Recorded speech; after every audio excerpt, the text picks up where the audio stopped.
Sadler. And I'm WIM Natasha Regan.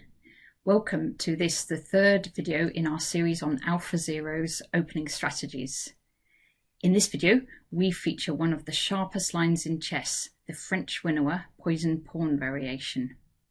As white, AlphaZero takes a different route from established chess theory and finds a new setup for its pieces. Yeah, it's never been seen before in top flight chess, so it could open up a new branch of opening theory. So it's interesting stuff. Let's dive into the game. Right, it's time to have a look at this French Winawer game. AlphaZero is white and Stockfish is black. So the game started e4, e6, d4, d5, knight c3, bishop b4, a very complicated variation, quite difficult to handle for both sides. White gets some pawn weaknesses, but black gets a lot of weak squares, and yeah, the balance between them is sometimes very, very difficult to judge right. This was actually a game from the TCEC series, so these moves were specified up to this move c takes d4. And it actually puts us into well, one of the first branches in the poison pawn variation. So white has gone and grabbed two pawns on g7 and h7, and meanwhile black is hacking away at his queen side and at the centre as well. So black's threat in this position is, well, first of all, to take on c3 with the queen, and queen c3 would fork the king on e1 and the rook on a1. And here white's got a number of variations that have been played before. The most common move here is knight e2, defending the pawn on c3, and then after d takes c3, white normally plays f4 to cover the pawn on e5. Another move that was played quite a bit by Tal in this and similar positions is the rather more crazy king d1, stepping out of this queen takes c3 check idea by putting the king to d1. And this also reserves the chance for the knight to go to f3 instead of e2. However, AlphaZero plays a different move, one that's barely been played, virtually never mentioned in openings theory books. Only Emmanuel Berg's excellent 3-volume treatise of the French defence actually mentions this line at all, slightly briefly, but he mentions it. So it's a very interesting move. It's queen d3. So AlphaZero plays queen d3 here, and we see that AlphaZero has redeployed its queen immediately. We saw in our previous video on the Schliemann that when AlphaZero has made use of a piece and then it's finished being useful where it was, then it does like to do this redeployment straight away. So in our Schliemann video, it was the bishop going back to c4. Here, the queen comes straight back to d3 because it's no longer being very useful on h7. And on d3, it's defending on c3 and threatening to take on d4 with the pawn. That's right. So it's an interesting and a really interesting idea. Now, black has got two possibilities here. This move, queen takes e5, would transpose to a fairly unusual idea. After knight e2, d takes c3, queen takes c3, and then a common continuation is knight c6. Queen e5, knight e5, and then h4. And AlphaZero loves to play h4. And here it's particularly nice because there's no opposing g or h pawn, so that h pawn, white's h pawn, can just run forwards. Yeah, I mean, I could really imagine that AlphaZero would love this type of position. Opportunity to push the h pawn, and there's nothing in its way. And it's a very interesting ending, actually, with black structure is better, 2 pawn islands instead of 3, but white has the 2 bishops and a ready-made pass pawn, which white can also support very easily. So it's a very rich and complex position. Stockfish in this game played probably the even more ambitious line. It played d takes c3 here, picking up the c pawn and then still attacking the pawn on e5. And here AlphaZero played, well, the second part of its plan. It played the move knight f3. And what we've noticed in AlphaZero's play is that it really does not like setting up its pawn chain to block its pieces. And it really seems that with this maneuver queen d3, just to cover c3, AlphaZero did not want to block in the bishop on c1 by playing the move f2 to f4. And it reminds me greatly of something that we put into our Game Changer book, and we'll maybe do a little video on. I'm going to take you right back now to a completely different opening variation, the Grunfeld, and you're going to see how AlphaZero did something very similar. That was, in this line, AlphaZero was black in this game. And we followed, this was again a TC-C position, a mainline Grunfeld that I've played with white with quite a lot of success actually. F5, this was the last move specified by the TC book, E5.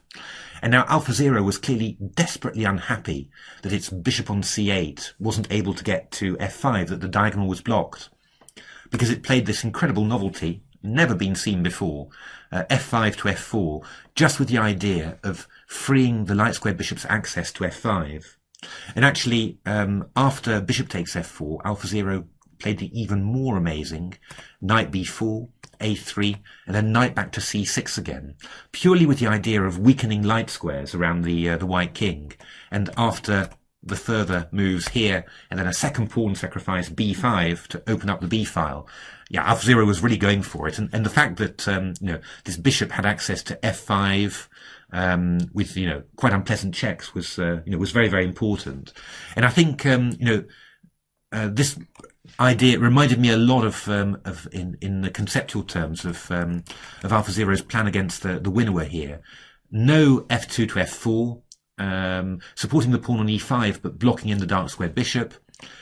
Redeploy the queen that's done its duty, and then play the knight to F3 and leave the bishop on C1 free to defend the E5 pawn from F4, or to get into G5, attack those weak dark squares, and also support the H pawn. So Stockfish came up with a very interesting plan actually. It swapped off the light squared bishops, which negates white's two bishops, and went for an ending which looked horrific to me, but which Stockfish managed to hold, although with some extremely precise play. It's not something that I would particularly like to face in over the board, I'd have to say, as black. Bishop G5, and essentially what white was trying to do from now on was to get in bishop F6 and then play H7, but to get it in at the most profitable and optimal moment. And well, as often happens in these situations where AlphaZero knows what it wants to do, but it really just plays around, I think, trying to give the opponent a choice, trying to see whether the opponent can be made to put its pieces on less good squares. So you see a lot of this sort of shuffling, especially when AlphaZero feels that it's better, and it felt that it was around between 65 and 70% expected score. So that was pretty good. And a little bit more manoeuvring, and now AlphaZero goes for it with bishop G5. So this pawn on A3 is gone, and the bishop comes into F6. And knight G5 is quite a big threat there. So knight takes F6, EF6, and then rook A4. And this seems to be about the only defense in actual fact, because white is aiming to play well, as here, just does a little shimmy with rook B1.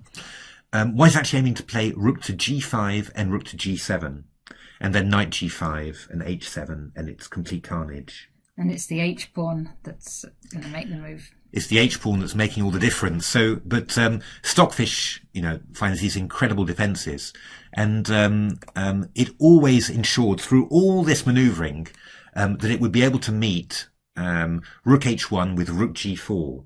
And the idea is that after knight G5, if this rook goes back to H8, then F4 is rather embarrassing and the rook is trapped. But that's not what Stockfish had in mind, of course. It went rook H6, rook takes H6, rook g5, rook h8 check, rook g8. And this incredible ending turns out, in actual fact, to be a draw. It's amazing. I wouldn't really have thought so. I would have thought the black would be completely lost. But after... Black can't take that pawn on g4 because you take and then there's a pin on the g file. Exactly, yes. So if you played this move, knight takes g4, then rook takes g8, king g8, and rook g1 would win the knight. But what Stockfish does is just push its pawns forward. And amazingly, those pawns are both causing a danger, and they're also a barrier to the white rook, so that if the white rook could get behind through the queen side, that would be incredible, but it can't. And well, after a number more moves, I'll just play them in double quick time. We might have a little look at this ending sometime in a separate video, because it is quite fun to watch. Then Stockfish got so far that he was ready to polish off both white pawns, and well, the game actually ended in a draw with a rook and knight versus rook position. So very, very interesting game. I mean, the key thing was in the game this really interesting opening concept from AlphaZero, just a different approach to the position, not trying to hold the central pawn with granite, with f4, but really trying to make sure that all the pieces get their maximum activity. And in this case, that's the bishop on c1. And AlphaZero is willing to redeploy that queen on h7, which it feels has done its work, taking the pawns on g7 and h7, and actually gets the queen back out of the way so that the h pawn can advance. And well, we see the value of keeping the diagonal open when the bishop on g5 later came into f6. So very, very interesting concept, and I think it's well worth repeating for white, and I'm sure we're going to see a lot of exciting games in this line.